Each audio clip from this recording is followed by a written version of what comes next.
ஏற்கனவே ஈரோடு கிழக்கு தொகுதி மக்களோடு இணைந்து பணியாற்றி இருப்பதால் இடைத்தேர்தலில் வெற்றி பெறுவது உறுதி என்று அதிமுக வேட்பாளர் தென்னரசு நம்பிக்கை தெரிவித்துள்ளார். தேர்தல் பரப்புரைக்கு மத்தியில் நமது செய்தியாளர் குருசாமிக்கு அவர் அளித்த விறுவிறு பேட்டியை தற்போது பார்க்கலாம். சொத்து வரி, வீட்டு வரி, குடிநீருக்கு வரி, குப்பைக்கு வரி, இந்த மாதிரி மக்களுக்கு என்னென்னலாம் தொல்லை கொடுக்க முடியுமோ அந்த அளவுக்கு தொல்லை கொடுக்குறாங்க. அப்புறம் எந்த பணியும் சிறப்பாக நடைபெறதில்ல. ஒரு படத்தில் பறிச்சு போட்டால் 15 நாளைக்கு அந்த குழி அப்படியே இருக்குது. அந்த குழி மூடுறதே இல்லை. நான் இருந்த 3 நாள் 4 நாள் மூடி ஆகணும், இல்லைன்னு ஆபீஸ் கூட்டு வந்து அங்கே நின்றுக்குவேன். ஆனால் இப்போ காங்கிரஸ் வேட்பாளர் இங்க எதிர்நிலையில் போய் எனக்கு போட்டியே இங்க யாரும் இல்லை அப்படின்ற மாதிரி ஒரு கருத்தை சொல்லியிருக்காரு. அதை எப்படி பாக்குறீங்க? போட்டியே இல்லைன்னு ரைட், அவர் சொன்னது எப்படி போட்டியே இல்லைன்னு சொல்றாரு. அப்புறம் எதுக்கு கேபினட்டையும் கொண்டாந்து இறக்கி இருக்கிறாங்க? தமிழ்நாடு கேபினட் அமைச்சரவையே இங்கதான் இருக்குது, ஈரோட்டில் தான் இருக்குது. முதலமைச்சர் வராரு, ஸ்டாலின், உதயநிதி ஸ்டாலின் வராரு, கனிமொழி வருது, குடும்பமே இங்க பிரச்சாரத்துக்கு வருது. இதெல்லாம் இங்கதான் இருக்கிறாங்க. காங்கிரஸ்காரர் தான் கொஞ்சம் வரல. அது இவருக்கு ஆகாதவரை என்னன்னு தெரியல. காங்கிரஸ்காரர் பெரும்பாலும் இங்க வேலை செஞ்ச மாதிரி தெரியல. திமுக முழுசா, திமுகவே, தமிழ்நாடு திமுகவே இங்கதான் இருக்குது. போட்டியிலேன்னு எதுக்கு இங்க வரீங்க? அங்கேயே இருந்துக்கலாமே. இப்ப உங்களுடைய இந்த தேர்தலில் உங்களுக்கு பலம் அப்படின்றது எது நினைக்கிறீங்க, பலவீனம் அப்படின்றது எது நினைக்கிறீங்க? பலவீனமே இல்லை. என்னை பொறுத்த வரைக்கும் இந்த தேர்தலில் பலவீனமே இல்லை. ஏன்னா நான் மக்களோடு மக்களாக, நான் கூட்டத்தில் கூட பேசும்போது சொன்னேன், எங்கள் வீட்டில் வாட்ச்மேன் கிடையாது, நாய் கிடையாது, எப்போ வேணாலும் என்னை பார்க்கலாம் அப்படின்னு சொன்னேன். அது மாதிரி மக்களோடு மக்களாக இருந்துட்டு இருக்கிறேன். 5 ஆண்டு காலமும் அவங்க என்ன எங்கள் வீட்டுக்கு வர்றதை விட நான் அவங்கள பார்க்க போறது அதிகம். அப்படி இருக்கும்போது எனக்கு பலவீனமே கிடையாது. முழுக்க முழுக்க பலம் தான். 100% நான் தான் ஜெயிக்க போறேன். அதுல எந்த மாற்றம் கிடையாது. இப்ப இந்த தேர்தலை பொறுத்த வரைக்கும் அமைச்சர்கள் எல்லாருமே இங்க இருக்கிறாங்க. உங்களுக்கு என்ன மாதிரி நெருக்கடிகள், பிரச்சாரத்திற்கு போறது, மற்ற இந்த தேர்தல் பணிகள்ல நெருக்கடிகள் ஏதாவது சந்திக்கிறீங்களா? என்ன மாதிரி சந்திக்கிறீங்க? நாங்க சின்ன காரியாலயம் போட்டா கூட ஆபீசர் எடுத்துட்டு போயிடுறாரு. ஒரு இடத்துல உட்காந்து பேசினா அந்த மண்டபத்துக்கு சீல் வைக்கிறாரு. எங்க கூட்டத்துக்கு போக வேண்டாங்கிறாங்க, எங்க கூட ஓட்டுக்காக போக வேண்டாங்கிறாங்க. இது மாதிரி கடுமையான நெருக்கடி கொடுக்குறாங்க. சாதாரண நெருக்கடி இல்ல, சும்மா தண்ணி மாதிரி பணத்தை செலவு பண்றாங்க. இப்ப இந்த வழக்கமா இடைத்தேர்தல் பின்னாலே பணம் அப்படின்றது அதிக அளவில் புழங்கும். இப்ப 2 பேருமே பெரிய கட்சிகள், 2 பேருமே பணம் கொடுப்பாங்க அப்படின்ற மாதிரியான ஒரு இது இருக்கு. இது எப்படி எதிர்கொள்ள போறீங்க? இல்ல, அதாவது இடைத்தேர்தல்னா அப்படித்தான் வரும். ஆனா இவ்வளவு மோசமான இடைத்தேர்தல் பார்த்ததே இல்ல. திமுகவும் சரி அதிமுகவும் சரி ஈரோடு கிழக்கு தொகுதியில் முகாமிட்டு இருக்கிறது அப்படின்றது எப்படி? இது தர்மத்துக்கும் அதர்மத்துக்கும் நடக்கிற உத்தரமா எடுத்துக்கலாம். ஆஸ்திகனுக்கு நாஸ்திகருக்கு நடக்கிற போராட்டம். நாங்க சாமி கும்பிடுறாள், அவங்க சாமி எதுக்குறாள், இப்படி நடக்கிற போராட்டம் தான் இது. ஆனா இந்த போராட்டத்துல கண்டிப்பா கடவுள் எங்களுக்கு தான் வெற்றி தருவார். உங்களுடைய வெற்றி வாய்ப்பு அப்படின்னு எவ்வளவு இருக்கு? எவ்வளவு வாக்கு வித்தியாசத்துல உங்களுடைய வெற்றியை நீங்க எதிர்பார்க்கறீங்க? நிச்சயமா ஜெயிப்போம். வாக்கு வித்தியாசம் சொல்ல முடியாது. நிச்சயமா ஜெயிப்போம். அதிக வாக்கு வித்தியாசத்துல தான் ஜெயிப்போம். மக்களோட மக்களா இருக்கிறதுனால எனக்கு ஒன்றும் வெற்றியில எனக்கு எந்த விதமான இதுவும் இல்லை.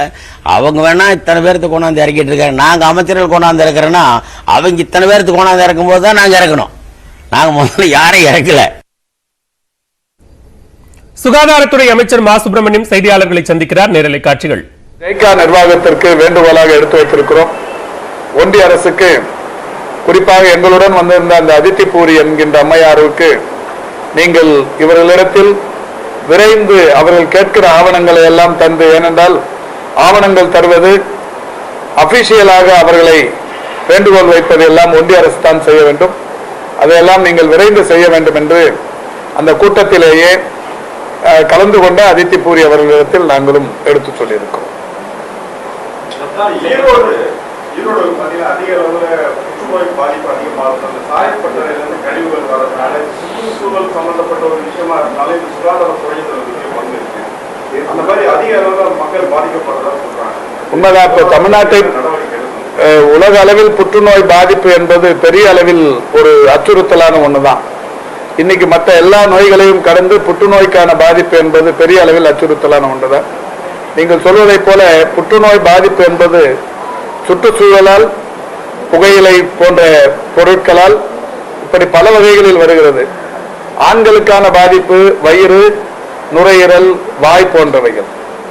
பெண்களுக்கான பாதிப்பு மார்பகம், கருப்பை போன்ற வகைகள். இப்படி புற்றுநோய் ஆண்களையும் பெண்களையும் இன்றைக்கு பெரிய அளவில் தாக்கி தமிழ்நாட்டில் மட்டும் ஆண்டொன்றுக்கு 70,000 முதல் 80,000 பேர் வரை இந்த புற்றுநோயினால் பாதிக்கப்படுகிற சூழல் இருக்கிறது. அதற்காகத்தான் நேற்றைக்கு ஒரு வார காலம் ஜப்பானில் இருந்து நாங்கள் ஒரு 15க்கும் மேற்பட்ட அமர்வுகளில் கலந்து கொண்டோம். டோக்கியோவில் எப்படி இந்த புற்றுநோயை கட்டுப்படுத்துகிறார்கள் என்பது பற்றிய பல்வேறு அமர்வுகள், தொடர்ச்சியாக அந்த இன்னொரு ஹச்சியோஜி என்கின்ற இன்னொரு நகரம், அதில் மேயர், துணை மேயர் ஆகியவர்களுடன் அந்த ஒரு நகர பகுதியில் எப்படி புற்றுநோய் ஸ்கிரீனிங் செய்யப்படுகிறது என்பதை நேரடியாக அறிந்தோம்.